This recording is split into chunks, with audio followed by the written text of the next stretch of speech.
Hey Jack, wanted to make this video and just show you a few things about the board repair. We just got done texting each other a few minutes ago and I told you the machine's playing really well. Look, I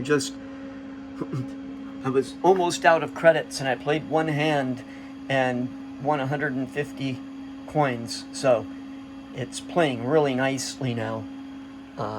There's my button deck, and I suspect that your button deck is laid out more in tune with how this pyramid-shaped odds chart is laid out, because when I pressed credits, they are all lined up with that one row, or these two buttons with that row.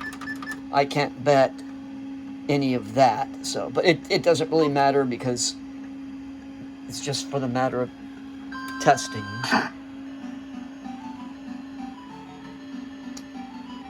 So, I mean, you obviously know how the game plays, but I just wanted to make sure I did at least capture one video of it completing a cycle, and then I'll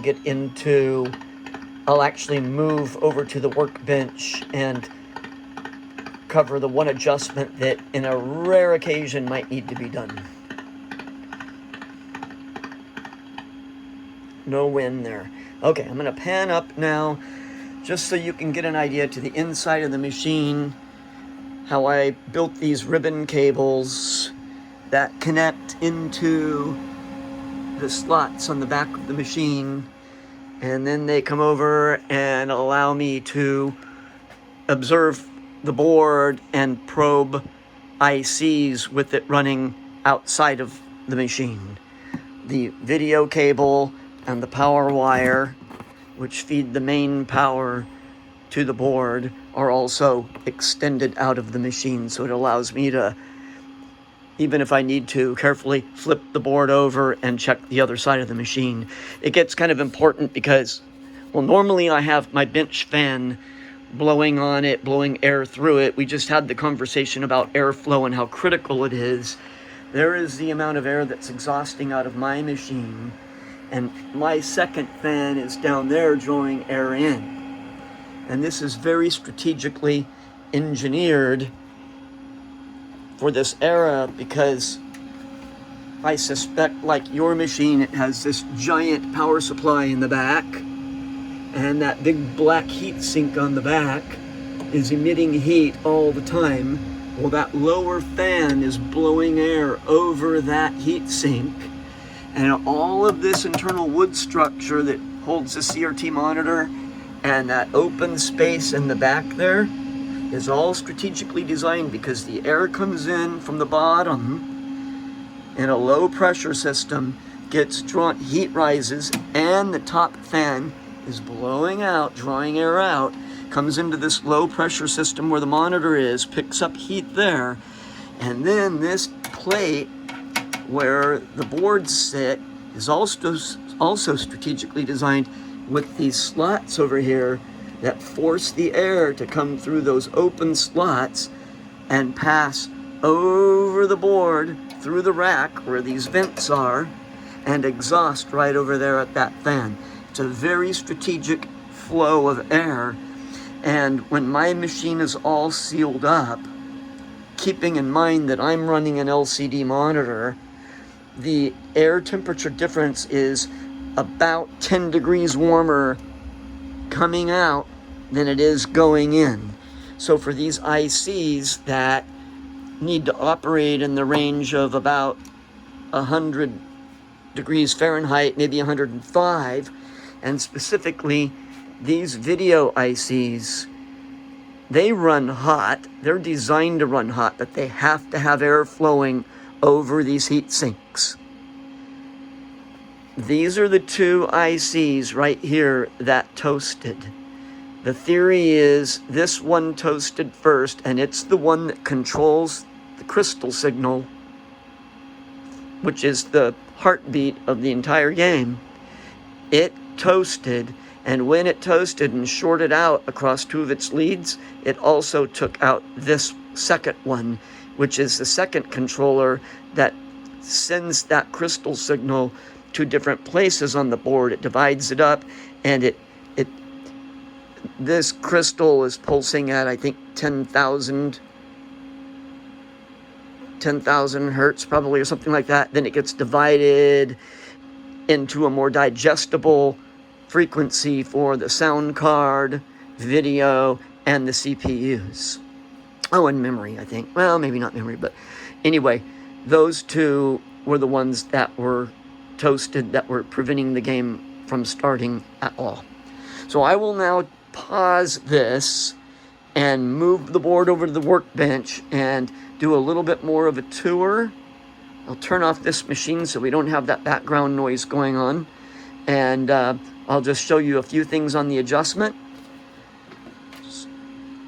And I will get it shipped off to you. Okay, poof, like that, we are back. And I will go over the voltage comparison circuit in a minute. I did want to let you know that I replaced a couple of these posts on the machine, on the boards.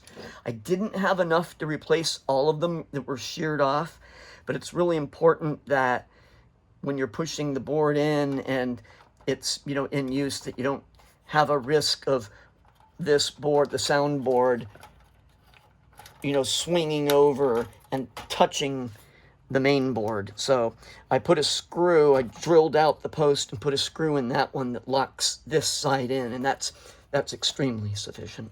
You'll have to forgive me. I anytime I get a board in, just to make, especially when I have the same machine, I label all of the boards with the customer's name with a permanent marker. I leave it on till the very end. If you want to take that off, you can just take some regular rubbing alcohol and rub it off. It'll come right off. I'm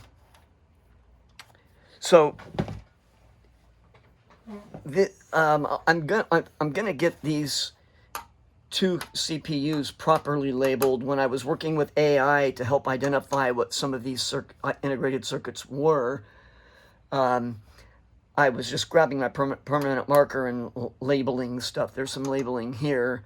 I did pull, there was at some point a suspicion that this IC was a problem. We weren't sure though, so I did have to lift it off the board and put it in a socket. But thankfully, these boards have really good traces on them, even though they're very small copper traces. They're very well adhered to the board, and I was able to desolder them just fine and get that one off. And then once replaced it, we realized that no, the problem was further upstream. So anyhow, the game runs on two Z80 processors. This is your peripherals controller that controls things like, I think, button touch, and probably send some kind of a signal to the hopper to activate or something like that. I'm not quite sure exactly.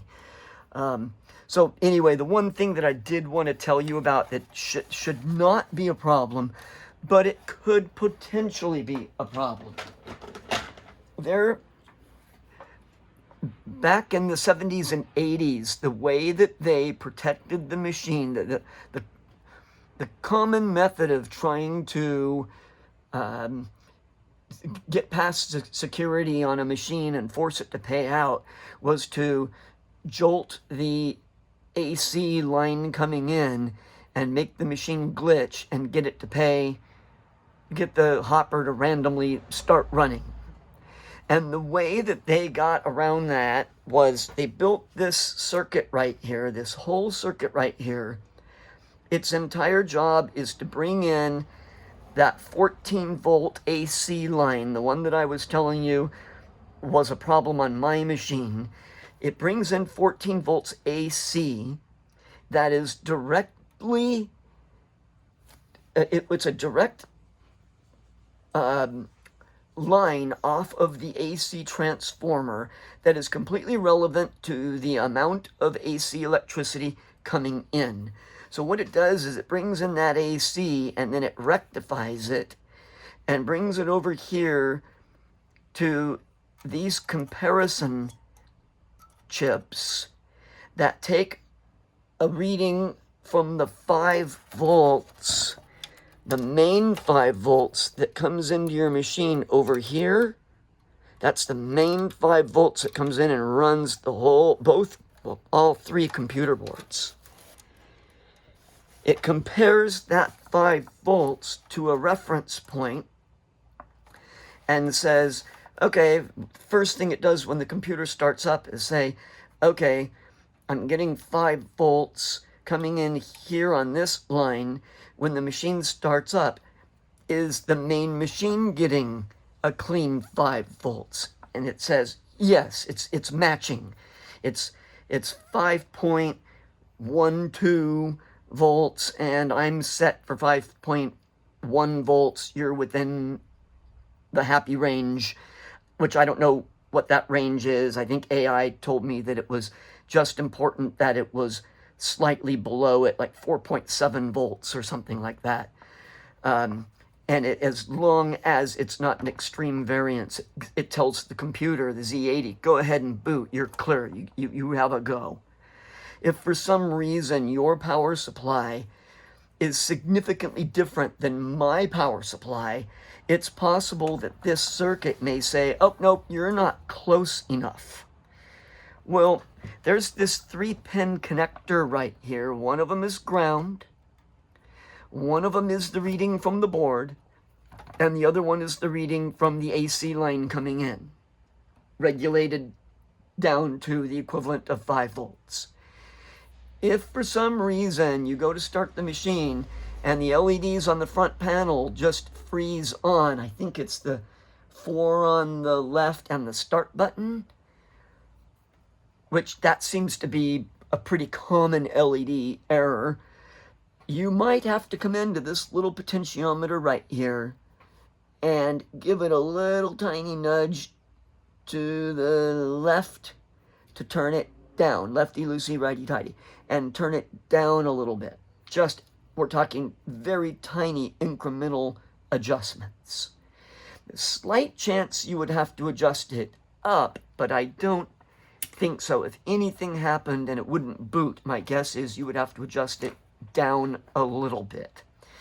Then after you do that tiny adjustment, turn the machine back. You do that adjustment with the machine off. Obviously, you have to do that adjustment with the machine off because you don't have cables to run it out of your machine. Put it back in the machine, reboot, and it should start up. You will notice that there's an IC over here that's also been socketed. So this one and those 2 on the other board have been resocketed. At one point, AI was suspicious that the crystal signal was dying because of this IC. What it didn't realize at that point, the one thing that I hadn't pointed out to it, was that the crystal is on the other board, which I'm calling the daughter board, and goes through this ribbon cable to the other side of the board. And then it said, okay, let's go to the crystal. And we kind of like had that conversation. Let's go to that crystal and test the crystal, make sure it has a pulse. And that is when we realized that the crystal signal was making it very happily right to here to this IC, but it wasn't making it out through the other legs. And this IC needed a crystal pulse, and it didn't have it. So then when I changed this IC, the crystal pulse then moved on to the other side, got split out, made it to this IC, but never made it out. So then it determined, oh, now that IC is blown. This is all taking place, of course, over several hours of conversation trying to determine what these ICs are, because all of them in this area are scratched off. But after we replaced that one, I think I told you it didn't boot right away, but the LEDs on the front were different, so I knew something had changed. And we were getting pulse on the Z80 CPU, pin 11. It was now pulsing, so AI was very happy that it was pulsing. It had a pulse, but it was being held down. So I told it, okay, hang on, let me go here. I took my voltmeter, I clipped the ground, and then I checked these two, and sure enough, they weren't matching. I turned this down a little bit, restarted the game, started right up. And then I think I mentioned to you that it started right up, but we had a video issue, and that resulted in me replacing this tiny capacitor here. That didn't really resolve the problem. So we finally put two and two together that the IC I was using here was a standard 74LS 14. It turns out that it needed a faster switching IC for the video, so I put a high speed switching 14 on it and came right to life and is playing beautifully. Sound works great, video works great. The one question I do need to ask you is, do you have a chart for what these dip switches do? Because you can set it, if it's like my machine, it's a 25-cent machine. So when you load up quarters, you got to load up a lot of quarters. You can set it so it gives you 5 credits per quarter. So it basically makes it a 5-cent machine. Kind of, it gives you 5 credits per coin. So it queues up credits a lot quicker. I can change that setting for you, and I will send you a text message on it. By the time you see this video, we'll probably have already had that message. The last thing is the battery that Alan put on it. While it was the correct, the battery would work. The first thing I noticed was when I let it run for a while, it was getting really hot. He had put on a regular lithium battery, and you cannot run a regular lithium battery on it because this board has a charge circuit. So the charge circuit is constantly feeding voltage to this 3.6 volt. So that is another component that I needed to test. I basically just traded you for a lithium battery for one of these nickel metal hydrides. And I think that is all. Obviously, you probably know that on the sound card, this potentiometer is your volume adjustment. So you can adjust your volume. With it in the machine, you can adjust the volume on that with the machine running. And I believe that that's all. Everything is cleaned up. All of the leads on all of the ICs that I replaced have been cleaned up. I will get this one labeled. And I really hope the machine starts right up for you and it plays good for many, many more years. It's a really nice board. It's a nice machine. And I hope it gives you many more years of good service. So I think that's it for now. Over and out. Reach out to me if there's any more problems or if you have any other questions. Good luck with your other machines too. It sounds like you have a really good collection. I'd love to see them all. Over and out, Chris.